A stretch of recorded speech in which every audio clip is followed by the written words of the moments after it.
We all know to look for blocking the plate, obstruction, and malicious contact, and it's still so rare that these plays end up in our games. So let's look at a single play that manages to hit on all three. We'll go through the video as it develops and cite all the rules you need to know to get the play right.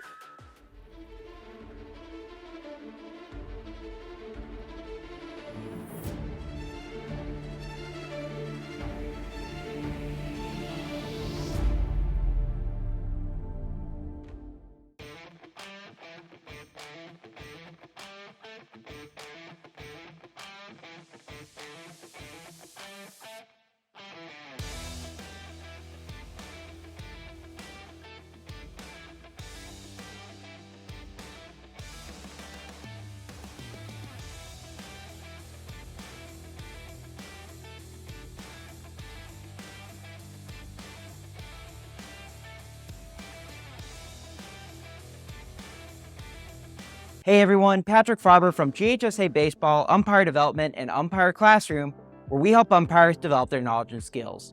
If you haven't yet, be sure to subscribe and check out our new podcast, The Pregame, wherever you get your podcasts. Also, for our new umpires, you can check out the Umpire 101 course at umpireclassroom.com. To start, let's look at the situation.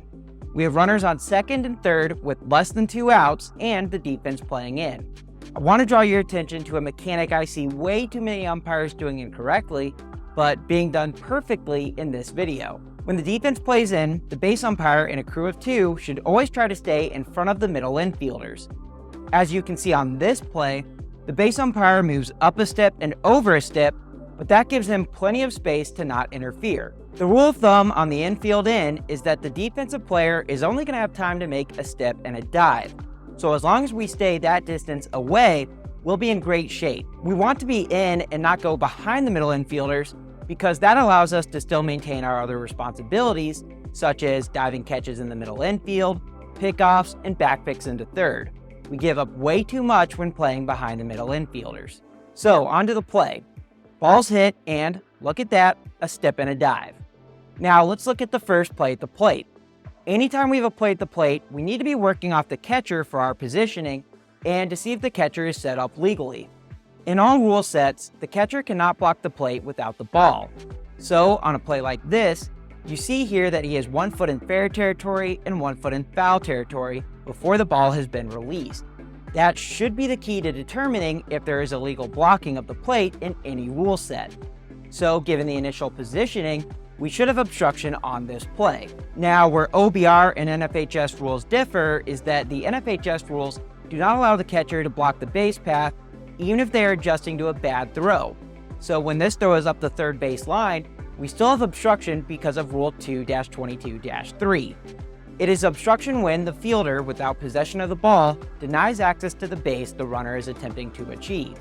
Then we get clarification in the casebook from the ruling for play 8-3-2 situation C. F2 cannot be in the base path without possession of the ball, nor can F2 be in the base path waiting for a ball to arrive without giving the runner some access to home plate. Now, this doesn't need any enforcement here because R3 scores, so all we need to do is signal safe like the umpire does. In theory, you could at the end of this play call time as part of the delayed dead ball aspect of obstruction. But you don't need to since the obstructed runner completes their advance and it didn't impact other runners. Moving on to the second part of this play, I want to draw your attention to the catcher and the fact that it is the pitcher who makes the tag. My question for all of you is, do we have obstruction by the catcher? Remember Rule 2-22-1.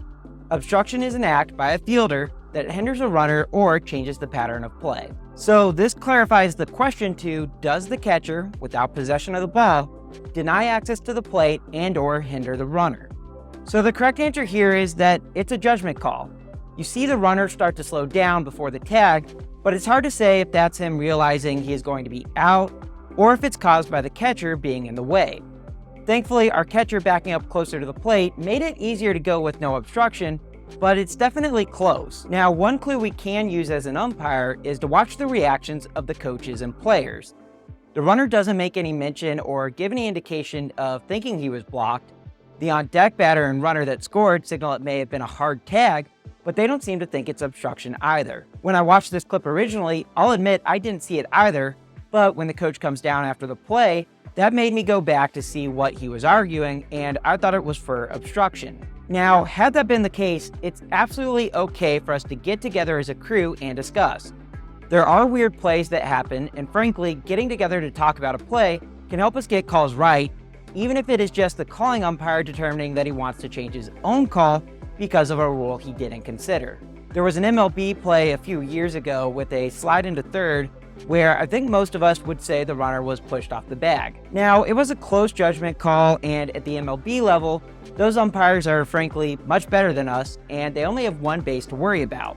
But for us, if that play happens and we initially rule an out, I think there's no issue for us to get together, discuss, and say, I actually think he pushed off and we should change it to safe.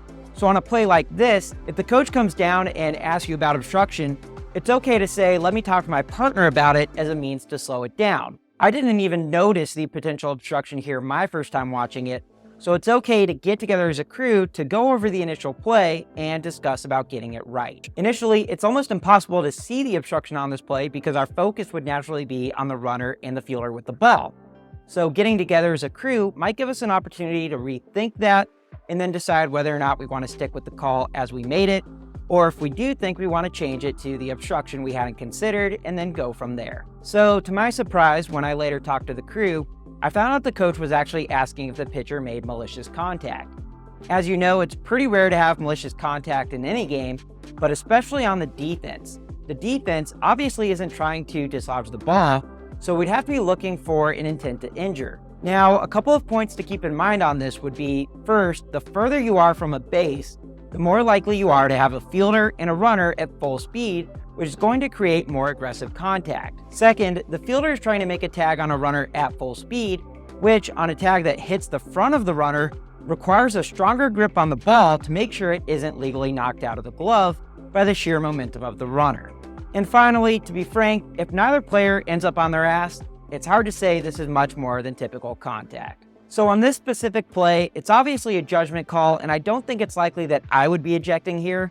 But of course, we certainly don't have the context of the entire game, the season, any other knowledge leading up to it, so a lot is still missing. To recap, we had 3 interesting potential calls on this play: blocking the plate, obstruction, and malicious contact. In my judgment, we did have blocking the plate, but I don't think I would have gotten the obstruction or the malicious contact. But let me know what you think in the comments, along with why you'd rule a certain way, and if there are any other factors I left out that influenced your decision. Before we wrap up, be sure to check out our new podcast, The Pregame, on Apple and Spotify, as well as our Umpire 101 course at umpireclassroom.com. As always, thanks so much for watching, and I look forward to seeing you on the field.